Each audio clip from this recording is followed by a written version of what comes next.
શ્રી ગણેશાય નમઃ.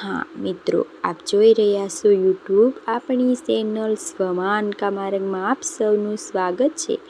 મિત્રો, આજે આ વિડીયોમાં આપણે સાંભળવાના છીએ કાર્તિક માસના વદ પક્ષની ચતુર્થી સંકટ ચતુર્થી વ્રત કથા, મહિમા, મુહૂર્ત, પૂજન વિધિ તથા ચંદ્રોદયનો સમય વિશે પણ જાણીશું. પૂજન વિધિ વિશે પણ જાણીશું.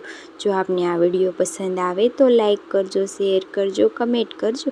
આપ આ ચેનલ પર પહેલી વખત જોઈ રહ્યા છો તો સબસ્ક્રાઈબ કરી લેજો, જેથી આવનારા નવા વિડીયોની માહિતી આપ સુધી તુરંત પહોંચી શકે. ધન્યવાદ. ઓમ વક્રતુંડ મહાકાય સૂર્યકોટિ સમપ્રભ વિઘ્નેય કુરુ મે દેવ સર્વ કાર્યે સદાવે. બોલો ભગવાન શ્રી ગણેશની જય. મિત્રો, હિન્દુ ધર્મમાં ચતુર્થી તિથિનું ઘણું મહાત્મ્ય છે. આ તિથિ ભગવાન શ્રી ગણેશજીને સમર્પિત છે, માટે આ તિથિના ઈષ્ટદેવ હોય છે. જે ભક્તો આ ચતુર્થીનું વ્રત કરે છે, ભગવાન શ્રી ગણેશજીનું પૂજન વિધિ કરે છે, તેના જીવનમાં સંકટોનું હરણ થાય છે, બાધા વિઘ્ન માટે છે. ધર્મમાં ચતુર્થી તિથિ ભગવાન શ્રી ગણેશજીની હોય છે અને જીવનમાં સુખ, સમૃદ્ધિ, આનંદ, વૈભવ પ્રાપ્ત થાય છે. હિન્દુ ધર્મમાં ચતુર્થી તિથિ ભગવાન શ્રી ગણેશજીની પૂજાનો દિવસ મનાવાય છે.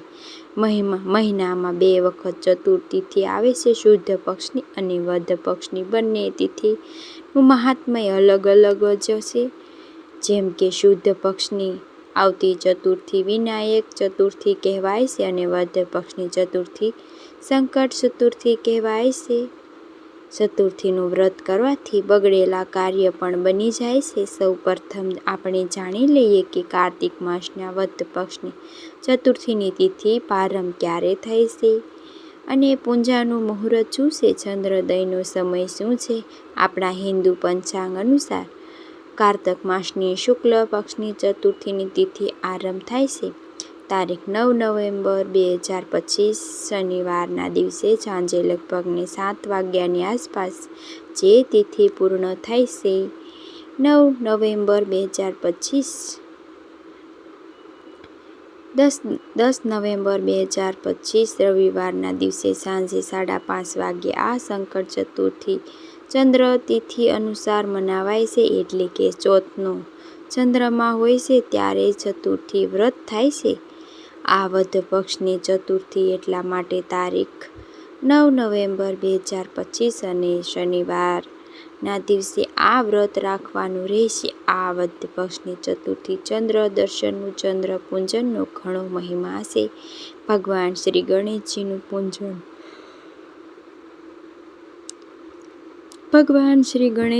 પૂજન થાય છે વિધિ વિધાનથી. પછી ચંદ્રદેવનો અર્ઘ્ય અપાય છે, દર્શન કરાય છે, પ્રભુને પ્રાર્થના કરાય છે, પોતાની મનોકામના કહેવાય છે. ચંદ્રોદય દર્શનનો શુભ સમય પણ જાણી લઈએ. સાંજે 7:30 વાગ્યાની ગામ શહેર પ્રમાણે અલગ અલગ હોય છે. જાણી લેવું કે આજના દિવસે ગણેશજીની પૂજા સવારે પણ થઈ શકે છે અને સાંજે પણ થઈ શકે છે. લગભગ 5:30થી લઈને 6 વાગ્યા સુધી પૂજન કરી લેવું જોઈએ. ત્યારબાદ ચંદ્ર દર્શન થાય ત્યારે જ પૂજન થાય છે. આ વ્રત એક જ દિવસનું હોય છે, માટે આ વ્રત સૂર્યોદયથી લઈને ચંદ્ર દર્શન થાય ત્યારે વ્રતના પારણા થાય છે. હવે આપણે જાણી લઈએ આ ગણેશ ચતુર્થીનું પૂજન વિધિ વિશે. જે ભક્તો આ ગણેશજીની ચતુર્થી વ્રત કરવા માંગે છે અથવા જેઓ વ્રત નથી કરતા, તેઓ પણ સર્વે ભક્તોને ગણેશજીનું આજે પૂજન કરી શકે છે. સવારે વહેલા ઉઠીને સ્નાન આદિ પરવારી શુદ્ધ વસ્ત્ર ધારણ કરવા, ત્યારબાદ ભગવાન શ્રી ગણેશનું જે કે આપણા ઘરમાં મંદિરમાં પ્રભુની મૂર્તિ ફોટો બિરાજમાન હોય છે કે ના હોય તો પણ પૈસો અને સોપારી પણ ભગવાન શ્રી ગણેશજીનું સ્વરૂપ મનાય છે, તેની પૂજા કરી શકાય છે. ઘરના મંદિરમાં પણ શ્રી ગણેશનું પૂજન થઈ શકે છે અને અલગ અલગ બાજુ ઢાળીને લાલ વસ્ત્ર પાથરીને તેની ઉપર અનાજની ઢગલી કરી ઘઉં, ચોખા વગેરે અને ત્યારબાદ ભગવાન શ્રી ગણેશની મૂર્તિ કે ફોટો સ્થાપિત કરાય છે. કુંભ સ્થાપન પણ કરી શકાય છે અને આજે સવારથી જ્યારે ચંદ્ર દર્શન થાય છે ત્યાં સુધી અખંડ જ્યોત પણ પ્રજ્વલિત કરી શકાય છે. ત્યારબાદ ભગવાન શ્રી ગણેશજીની સામે ધૂપ, દીપ, નિવેદ, કંકુ, સિંદૂર, હળદર આદિ પૂજન થાય છે. ભગવાન શ્રી ગણેશજીની સાથે શ્રીયંત્રનું પણ પૂજન કરી શકાય છે. શ્રી ભગવાન શ્રી સામે નિવેદમાંથી ઘી, ગોળ, ઘઉંના લાડુ ધરાવાય છે અથવા મોતીચૂરના લાડુ કે ચણાના લોટના લાડુ પણ ધરી શકાય છે. વ્રત કરનારે પોતાના મનોરથથી સિદ્ધ કરવા માટે ગણેશજીના સમર્થ પ્રાર્થના કરવી કે વ્રતનો સંકલ્પ કરાય છે. પોતે વ્રત કેવી રીતે કરવા માંગે છે? આ વ્રત બે રીતે થાય છે. એક તો ઉપવાસ, જેમાં ફલ ફલાદી લઈ શકાય છે, ચા, દૂધ, કોફી લઈ શકાય છે અને એક ટાઈમ ભોજન સાંજે જ્યારે ચંદ્ર દર્શન થઈ જાય ત્યારબાદ રાત્રિના એક ટાઈમ ભોજન સાત્વિક ભોજન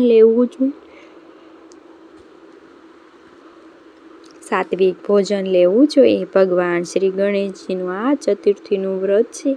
આ વ્રત કરવાથી મિથ્યા, કલંક, ચોરીનો આરોપ કે ભગવાન શ્રી ગણેશજીની કૃપાથી કોઈ પણ કષ્ટ, બાધા, વિઘ્ન, જીવનમાં આવતા હોય સંકટો હોય કે ગ્રહ નડતર હોય તે ઉપરથી બાધાઓ તે સર્વમાંથી મુક્તિ મળે છે. ચંદ્ર દર્શન કરવાથી ગ્રહમાન પણ સારા થાય છે, મન મજબૂત થાય છે, મન મક્કમ થાય છે. ભગવાન શ્રી ગણેશજીની કૃપાથી ભક્તોના સર્વે મનોરથ પૂર્ણ થાય છે.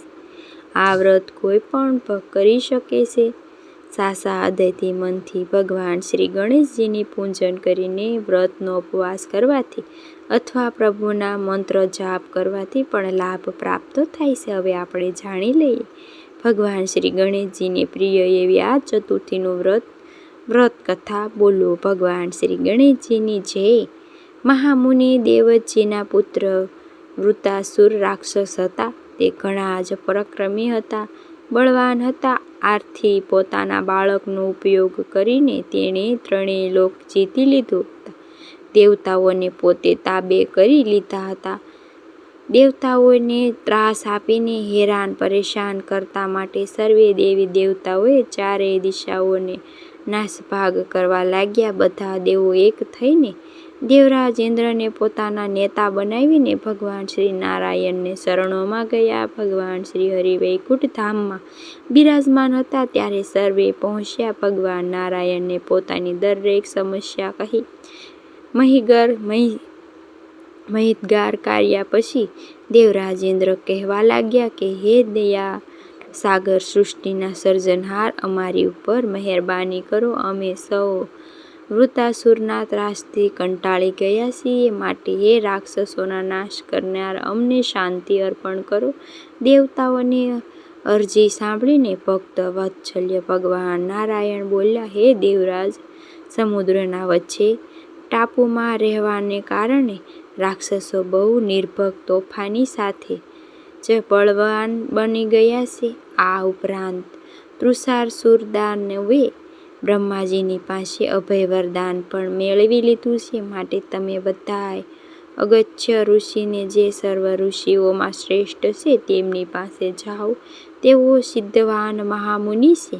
તેઓ પોતાની સિદ્ધિના બળે સમુદ્ર બધું જ જળ સૂકવી લેશે અને વૃત્તાસુરને શોધી કાઢશે. આ દૈત્યોમાં બધા પોતાના પિતાની પાસે ચાલ્યા જશે અને તમો સૌ એના ત્રાસથી મુક્તિ પામશો. મુક્તિ પ્રાપ્ત કરીને તમે સુખેથી રાજકાજ ચલાવી શકશો. ભગવાન વિષ્ણુની આવી વાણી સાંભળીને સૌએ દેવતાઓ અત્યંત મુનિ પાસે ગયા.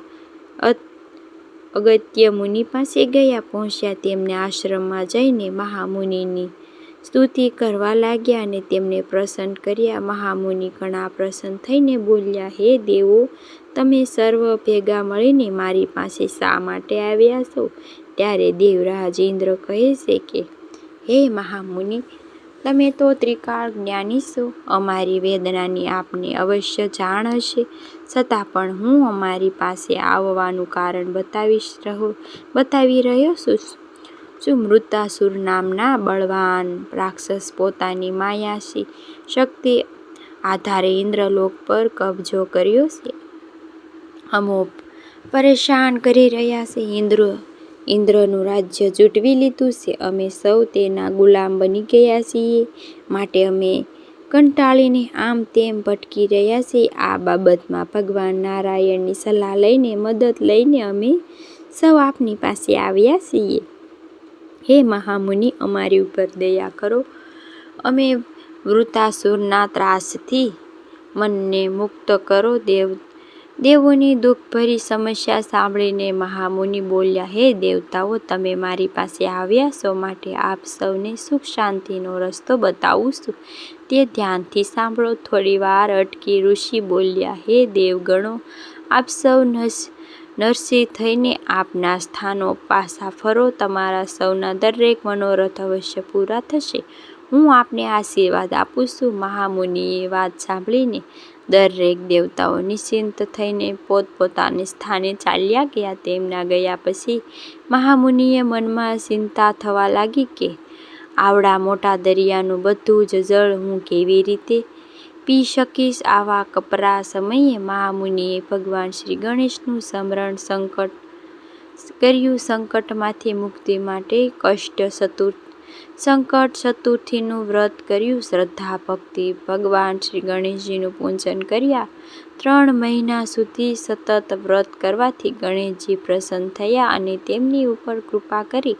આ વ્રતનું પ્રભાવથી મહામુનિ સમુદ્ર બધું જ જળ પી ગયા દરમિયાન સૂકવી નાખ્યું. આ રીતે મહામુનિએ ભગવાન શ્રી ગણેશનું વ્રત કરીને દેવતાઓની સમસ્યાનું સમાધાન કર્યું અને પ્રભુની કૃપા પણ પ્રાપ્ત કરી. આ વ્રત સાંભળવાના માત્રથી જ 1000 અશ્વમેઘ યજ્ઞનું પુણ્ય ફળ પ્રાપ્ત થાય છે. બાજપે યજ્ઞ કર્યા મહાપુણ્ય ફળ પ્રાપ્ત થાય. મહામુનિએ પોતાના જ્ઞાનના પ્રભાવથી દેવતાઓને વૃતાસુર કેદમાંથી મુક્ત કર્યા. હે ભગવાન શ્રી ગણેશ, જેવી રીતે આ અગત્યની ઋષિની ફળ્યા છો, એવી જ રીતે આપનું આ વ્રત કરનાર, કહેનાર, સાંભળનાર સૌને ફળજો. ભગવાન શ્રી ગણેશની જય. તો મિત્રો, આપણે સાંભળી કારતક માસની વદ પક્ષની ચતુર્થી તિથિ વ્રત કથા, મહિમા, પૂજન વિધિ. મને આશા છે કે આપને આ વિડીયો જરૂર પસંદ આવ્યો હશે. ભગવાન શ્રી ગણેશના કોઈ પણ મંત્ર જાપ કરવા લાભથી પ્રાપ્ત થાય છે, મનોકામના પૂર્ણ થાય છે. મંત્ર: ઓમ એકદંતાય વિદ્મહે વક્રતુંડાય ધીમહિ ધિયો દન્તી પ્રચોદયાત. મહાકાલાય વિદ્મહે વક્રતુંડાય ધીમહિ ધિયો યો ન પ્રચોદયાત. વિદ્મહે વક્રતુંડાય ધીમહિ ધિયો દિત્યા પ્રચોદયાત. આ રીતે ગણેશજીના કોઈ પણ મંત્ર જે આપણે પ્રિય હોય છે તે જપી શકાય છે, અથવા ગણેશજીના 12 નામ છે તેને પણ જપી શકાય છે. ઓમ સુખકાય નમઃ, ઓમ એકદંતાય નમઃ, ઓમ કપિલાય નમઃ, ઓમ ગજકર્ણાય નમઃ, લંબોદરાય નમઃ, ઓમ વિકટકંઠાય નમઃ, ઓમ વિઘ્નવિનાયક નમઃ, ઓમ વિનાયકાય નમઃ, ઓમ ધૂમકેત્ર નમઃ, ઓમ ગણધ્યાય નમઃ, ઓમ ફાલચંદ્રદાય નમઃ, ઓમ ગજાનનાય નમઃ. ઓમ ઉપરાંત આજે ચતુર્થી હોય, સંકટ ચતુર્થી હોય, ભગવાન શ્રી ગણેશજીના દ્વારા કહેવામાં આવેલું છે કે સંકટનાશક ગણેશ સ્ત્રોત પાઠ કરવાય છે. સંકટ દૂર થાય છે. પણ શિષદેવમ ગૌરી પુત્ર વિનાહાય ભક્ત વાસુદેવાય ધીમહિ નિત્યાય આયુની પ્રથમ વક્રતુંડાય ધીમહિ તૃતીય કૃષ્ણ વિગસાય જંગલાય નમઃ. મને સાંભળવા માટે ધન્યવાદ. આપ સૌને મારા જય શ્રી કૃષ્ણ.